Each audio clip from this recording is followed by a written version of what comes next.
You're the chef for today's Scrapbook Soup, and today we're creating books and pages with a story. First is a butterfly page with a story to tell, then an altered journal with Susan Lenart Kazmer. Then create a jot book of everyday life with Nancy Hill and a visual story for a great party.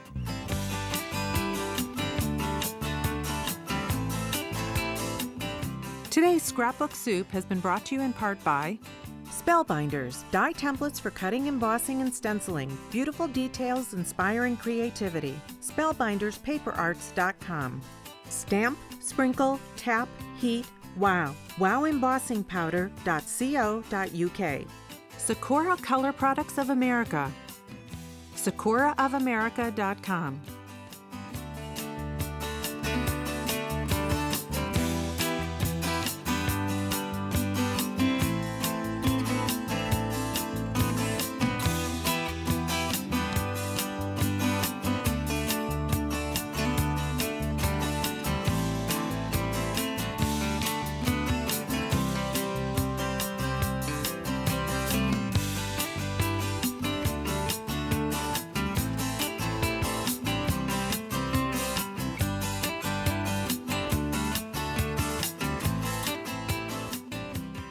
Every picture tells a story, and so should every scrapbook page and album. Hi, I'm Julie Faye-Fan Balzer, and this is Julie McGuffee, and today's episode features storybooks. And I have a couple of storybooks that I'm going to share with you, and they're very special. This is Weekend in London, and this was all prepared digitally. I actually took a map, and I scanned it and printed it, and did some of the titles and the elements for the underground. I actually did those in Photoshop. And this was for my daughter. And what I did is when she was pregnant with her first child, then I took her shopping for maternity clothes and we went to London. And so I actually did a storybook about it. And this is the first picture we took because my sister went along with us. I had to tell Jenny we were going because she needed her passport, but she didn't know that Carol was coming along with us as well.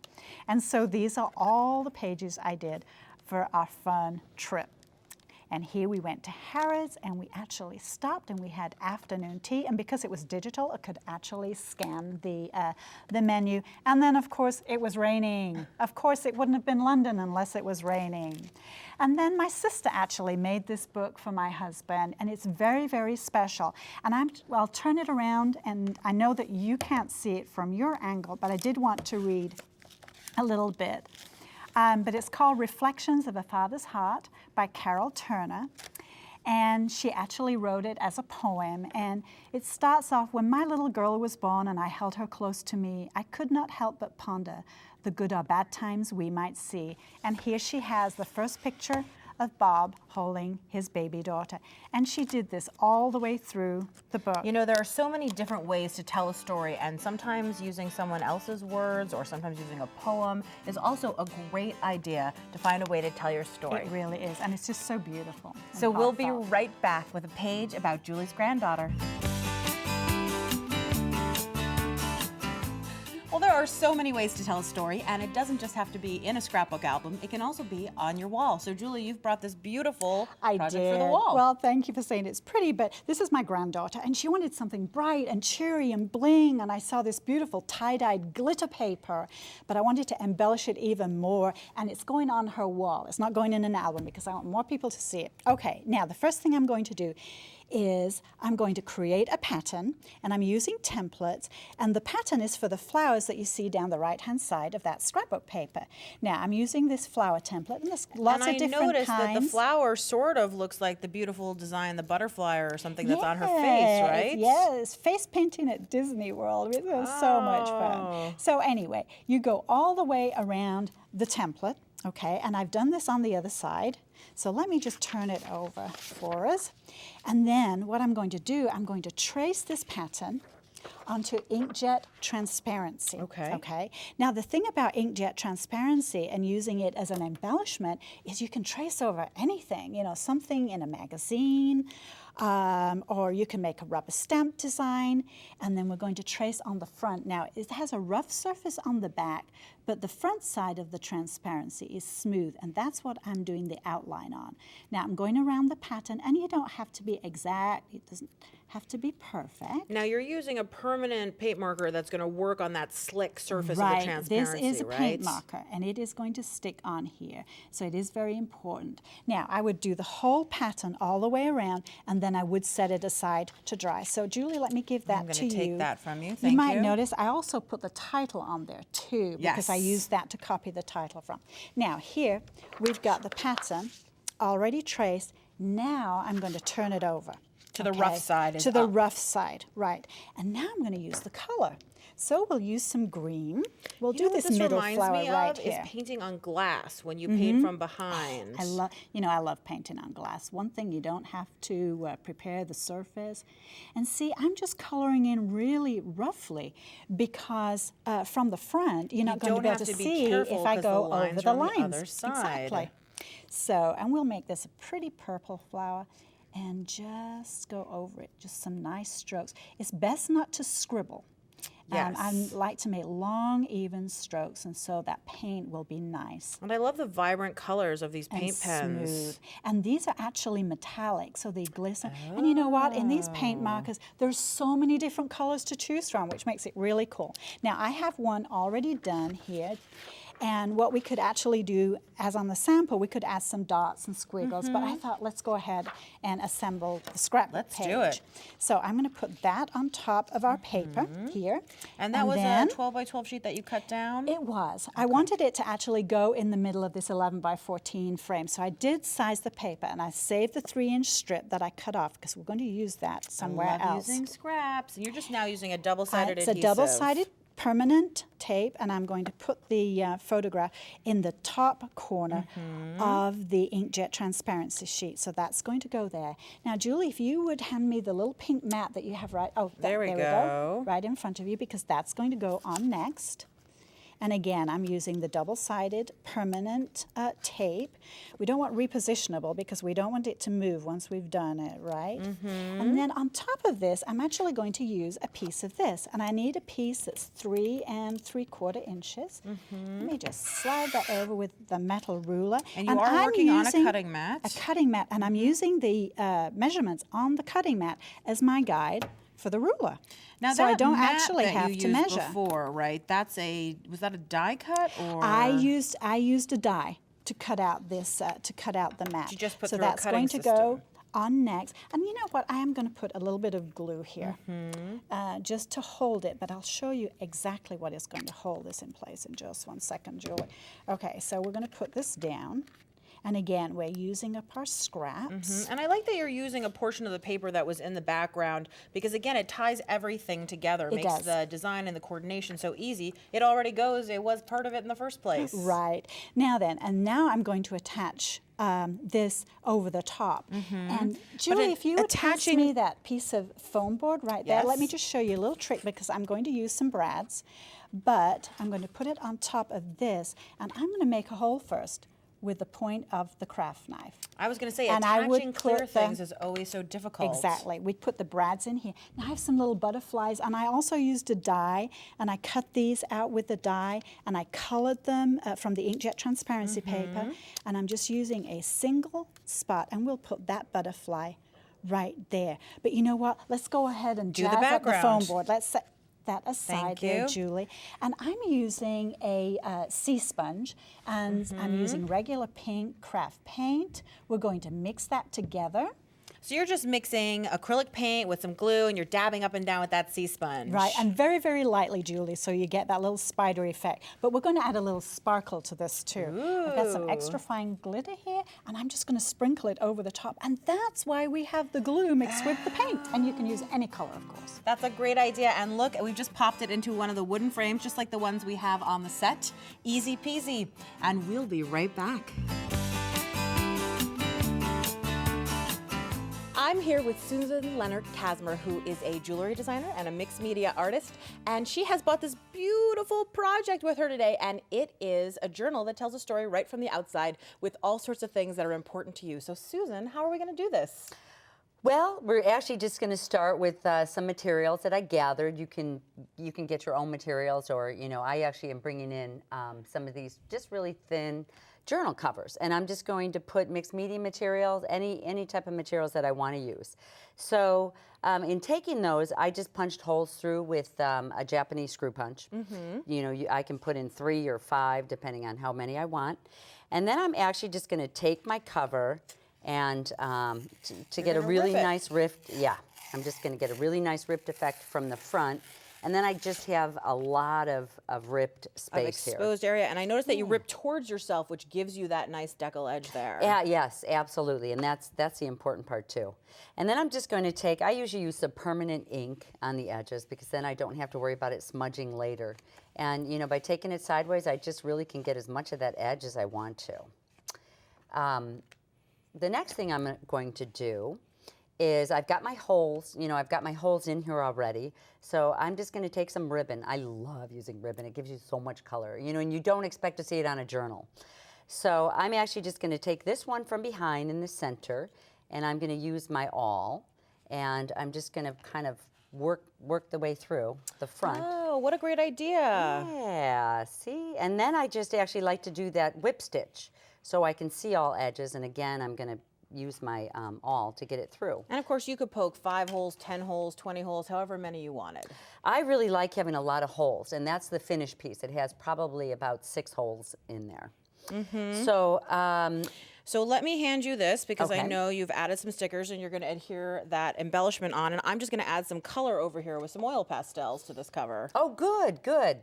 And here, if you want a sticker on there too. Cool, thank you. Sure. Yeah, that one we didn't. You could put any kind of paper and just glue it down, but that sticker is kind of nice, especially now. Yeah, that looks good. And then you can get it nice and colorful. So why don't you tell us about that embellishment? Okay, so with the embellishment, really if you use anything, you can just drill through metal or whatever you find. And I'm going to use my awl again. So it's kind of nice that I have my awl. I'm going to measure out exactly where I need my holes punched and just kind of punch through this surface. It's really easy, and I like having tools that I can use for many things. And I have some head pins here. You could use a brad. Brads will be sturdy enough to hold these pieces. I have a couple head pins here, so I put 2 of them through, and I'm just going to put a washer through or some type of a stopper. It's almost like you're making your own brad. Exactly, because the back side I'm going to do the exact same thing. I'm just going to push it through, and I'm going to open it on the back side. So clever. I love that idea, I know. Susan. So yeah, if you don't have all your tools, and then the same thing to the top, and it really will hold it good. That is awesome. And you told me that there's a way that we can use all sorts of papers and some mica? Oh, yes, I know. One of my favorite things to use is mica. So this actually, I brought some today because I thought you'd really like this technique. I don't know if you've seen it before, but this is made of rock. It's rock. It's rock. It's really kind of fun, and you can just rip it. And the same way, see how I'm pulling it towards myself again? Remember last time how I was showing you with the paper? So this one, even if I have to start going the other way. Is it hard to rip?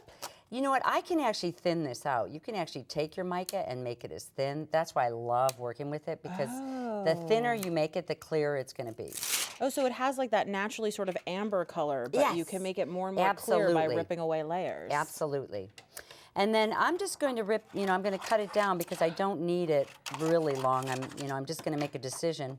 But again, here is my handy permanent ink, and I'm just going to ink it the same way on my edges. And then you, of course, can put the colors on there again like you did. And this is going to go on the inside.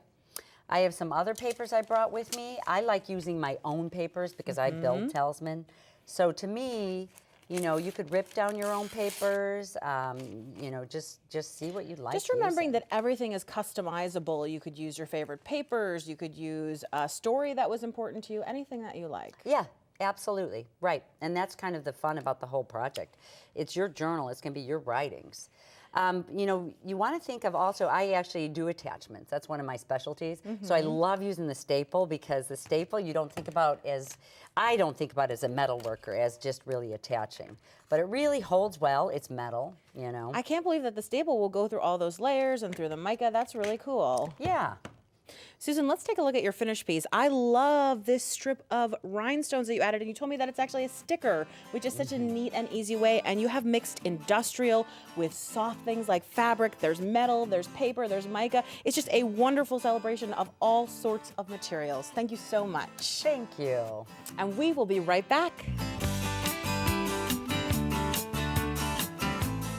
Well, I'm here with Nancy Hill, and she has a beautiful scrapbook from her grandmother. I do. One of my very most prized possessions. I was very nervous to let it out of my sight, and so Ken carried it here. Oh, well, it's so beautiful. This is 100 years old. Wow. And I've always wondered what my grandmother was thinking when she made this, or if she was just keeping memories. It's a lot of just pasted things. I love it. But basically, we're having a little trend on something called jot journals. And here's something for war bonds. And then if I turn the pages over, you can see how frail and fragile. It's 100 years old. Here's a telegram wishing her, talking about the delivery of a baby. And then many will remember the Lindbergh child that was stolen or disappeared. And it's just a priceless possession that I have. It is, and it's full of all those little things that make up our lives, the memories, the newspaper clippings, and all that stuff. But you have found a way to bring it into the modern age for yourself, right? Well, there's no right or wrong way to do scrapbooking or journaling, and it's just everybody has so much on their schedules lately that I just wanted to show you an example of how I've done the same thing with very little cost and some tools. This is basically just a cardboard top. Just right out of a cardboard right box. out of a cardboard box that we punched holes in.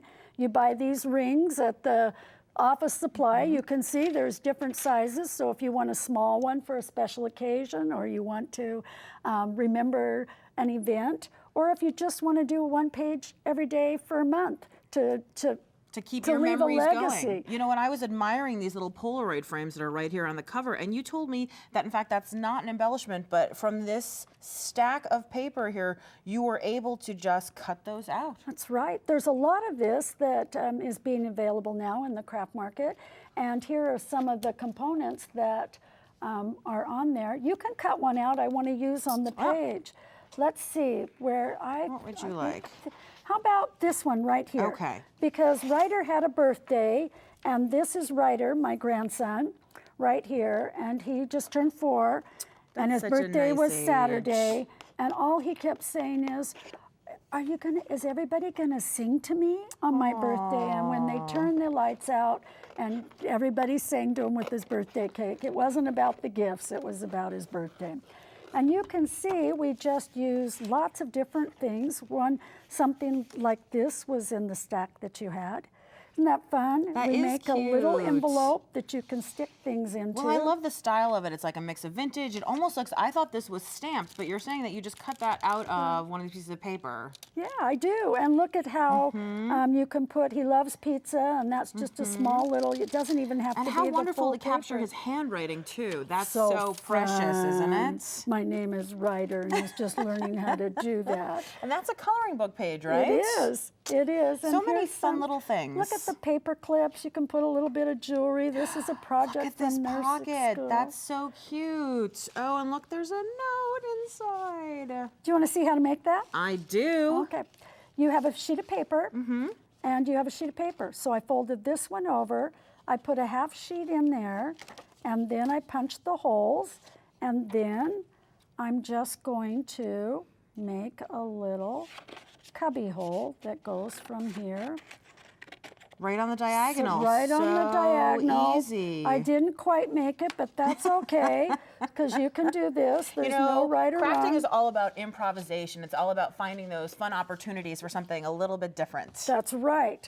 It doesn't have to be perfect. It will go in there. And what I'd like to do is just show you how simple. I put a little glue stick on this ahead of time.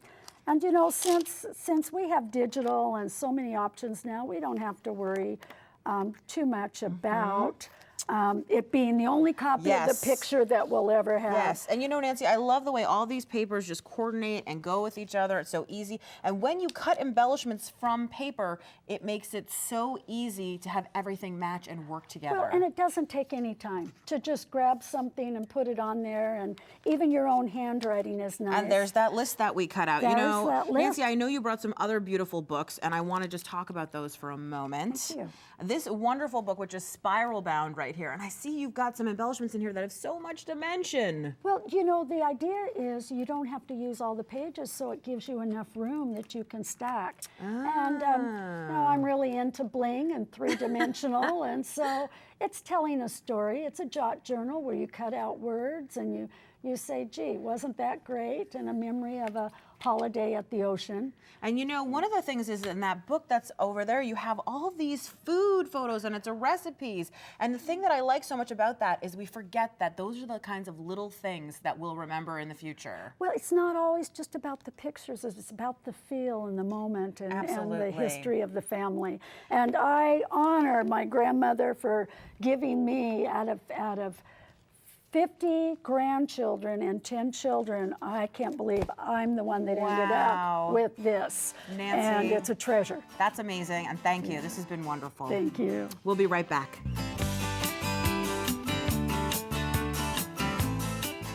Well, you know, a story isn't always written. Sometimes it's a visual story, and I'll bet that you can guess exactly what kind of story we're trying to tell right here. That's right, we are having a party. And Julie, you're going to show us exactly how to put together some fun party hats. Yes, and we're going to start with the tabletop centerpiece. And I have a triangle cut out of paper. And we're having a party with all our leftover scrapbooking supplies. I love that. Right now, we're going to glue on here. And actually, the real story about this party is going to come after we've finished, and we are off the air, right, Julie? Now, I'm just using a glue to put across the bottom here. Now, I'm going to attach some ribbon, and we'll use a different adhesive for that because it is ribbon. Well, you know, I like that it's a clear applicator because you can see exactly where you're putting it right through, and you don't worry that you're actually getting it on the paper instead of on the ribbon. Exactly. There we go. And we'll take off the backing. Easy enough. And you know, one of the things that I always think is it's tempting to try to pull the adhesive off with your fingers as opposed to pressing it to the object. Exactly. But you did it so nicely, just pushed it right on the ribbon, pulled it right off. And there we go. Awesome. I'll And take there- that from I'll let you. you take that from me. Thank you. And there we go. We'll put our ribbon down right on top like that. Okay, now then, let's add some little decorations. We have some dots here. And again, we'll just put a little bit of adhesive you could punch on the them, back. you could die cut them, you could cut them with scissors. Just whichever way. And you probably have lots of circles just left over from all the different projects that you've been doing. Now let's add some flowers. And the paper is patterned on both sides, so we can use either side. And you know, Julie, I know that you told me this before, but you're pulling that glue gun, but you actually said that I could push this one if I wanted. Yes, because I know you would rather do this I'm kind of pushy. Is that what you're saying? You know what? I was trying not to say that, Julie. Oh my gosh, there you go. I was going to say, yeah, you like to push things around. But anyway, we'll add the dot to the center. And I think we need to add a little jewel because we like a little bling at our parties. Now then, when I'm adding a jewel or something like this that's acrylic, then I'm going to use a really aggressive piece of glue. And this is just a little square. And we'll just put it right on there like that. And lift it off, and we'll put it there. So the adhesive Now, comes off when you push it down. It does. Now I want to do this other flower, but I would like a little bit of dimension. So you know what, let's lay that down. And because I'd like to use one of these, because I want this particular dot to stand up. So we'll put that down like that. So with that kind of adhesive, you would actually pull it off with your fingers and apply it directly to the paper. Or you know what, you could put the paper right on top of it. But we're talking and working, and I'm going to dimensionalize. And of course, there are no rules. Exactly. I'm going to dimensionalize this as well with foam, so it's going to be even a little bit higher. So we'll do that. And again, I'll take the backing off the top. I like to add dimension to virtually anything, just because I think it makes it that much more interesting. I've actually noticed a trend like in greeting cards in stores. A lot of them now have little images and stuff that are popped up. They pop up. Well, it adds texture. Okay, and we will add another little jewel to the top with the squares, Do you Let's mind do just that. talking a little bit about the finished piece over here, which is so nice on that bucket, which is such a cute way of doing a centerpiece. Isn't that sweet? And you know what? It's filled with these little felt balls right now, but you could fill it with candy, malted milk balls, just all kinds of treats. Now, And you know what I think is really cool is basically you've taken this one design and you've managed to put it on the front of a gift bag, a great way to coordinate your tabletop to your gifts. And then this is an invitation, which I just think is so clever. It just opens right up like that. and it's all marked for us inside. And then how about this cool party hat if you want to get totally 3D with it? And of course, the banner is really just the hat's upside down, isn't it? All I can say, Julie, is hats off to parties. Well, thanks so much, and we will be right back. Well, we have time to show you one journal, and this journal was made by Ann Butler, and it's a family journal, It Julie. is, and I love that it has this ribbon that easily opens, and you just flip it open and look at all these cool things. There's an envelope. It's actually a paper bag. I saw that. Isn't that so cool? And you can put in all your memories, and I like that she's going with little paper clips and stuff. It makes it very touchable for little hands and all sorts of people. And look at this, even more inserts with tags that you can pull in and out for hidden journaling. You can certainly put all sorts of stuff. And I like that she's just applied all sorts of ribbon with abandon. Well, it adds that texture and makes it feel so good. And what a great gift to give somebody like this. You give them a book that just has the pieces and the parts for them to put together. Really a cool idea. And that folds out too, Julie. I really like that element. That is super cool. So join us next time for new recipes and ingredients to make your own scrapbook soup as we feature wall art. We hope you can join us. Visit scrapbooksouptv.com for a mix of designers, materials, and projects. All of the patterns and pages on this Series 200, all in one scrapbook soup. This is show 209. Mix it all up with more Scrapbook Soup. A DVD set of all 13 episodes of Scrapbook Soup Series 200 is available for $39.99 plus shipping and handling. Visit scrapbooksouptv.com to order a mix of designers, materials, and projects, all in one scrapbook soup. Today's Scrapbook Soup has been brought to you in part by Spellbinders, dye templates for cutting, embossing, and stenciling. Beautiful details inspiring creativity. Spellbinderspaperarts.com. Stamp, sprinkle, tap, heat, wow. Wowembossingpowder.co.uk. Sakura Color Products of America. SakuraofAmerica.com.